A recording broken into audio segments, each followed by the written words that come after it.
കോൺഗ്രസിലെടുക്കാൻ നിലവിൽ ആലോചനയില്ലെന്ന് മുൻ പ്രതിപക്ഷ നേതാവ് രമേശ് ചെന്നിത്തല കണ്ണൂർ ഗസ്റ്റ് ഹൌസിൽ മാധ്യമപ്രവർത്തകരോട് സംസാരിക്കുകയായിരുന്നു അദ്ദേഹം. എന്നാൽ അൻവർ മുഖ്യമന്ത്രിക്കെതിരെ ഉന്നയിച്ച ആരോപണങ്ങളെ പിന്തുണയ്ക്കും. അൻവറിന് സിപിഎമ്മിൽ നിന്നും തന്നെ പിന്തുണയുണ്ടെന്നും ചെന്നിത്തല പറഞ്ഞു. ഞങ്ങൾ അൻവർ എന്ന വ്യക്തിക്ക് പിന്തുണ കൊടുക്കാൻ ഇതുവരെ തീരുമാനിച്ചിട്ടില്ല. അതിനെപ്പറ്റി ഇതുവരെ ആ പാർട്ടിയോ മുന്നണിയോ ആലോചിച്ചിട്ടില്ല. ഇന്നലെയും നേതൃയോഗം ഉണ്ടായിരുന്നു UDFൻ്റെ, ഞാനും പങ്കെടുത്തതാണ്. അതിൽ അത്തരം കാര്യങ്ങൾ ആലോചിച്ചിട്ടില്ല. പക്ഷെ അൻവർ പറഞ്ഞ കാര്യങ്ങൾ വളരെ പ്രസക്തമാണ്.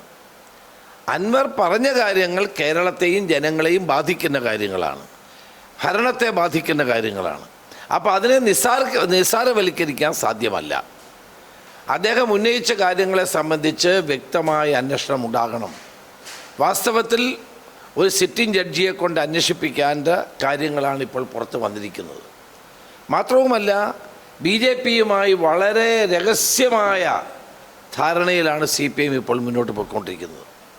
രണ്ടുപേരുടെയും ലക്ഷ്യം UDFനെ തകർക്കുക, കോൺഗ്രസിനെ തകർക്കുക എന്നുള്ളതാണ്. അപ്പോൾ BJPക്ക് കേരളത്തിൽ വേരുറപ്പിക്കാനുള്ള അവസരം ഉണ്ടാക്കിക്കൊടുത്തത് കേരളത്തിൻ്റെ മുഖ്യമന്ത്രിയാണ്. തൃശ്ശൂരിലും തിരുവനന്തപുരത്തും ജയിപ്പിക്കാനായിരുന്നു പദ്ധതി. തിരുവനന്തപുരത്ത് അത് നടന്നില്ല, തൃശ്ശൂരിലത് നടന്നു. അതിനാണ് പൂരം കലക്കിയത് ഉൾപ്പെടെയുള്ള സംഭവങ്ങൾ ഉണ്ടായത്.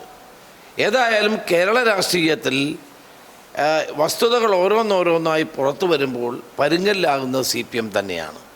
അവർക്കിതൊന്നും മറുപടി പറയാനില്ല എന്നുള്ളതാണ് സത്യം.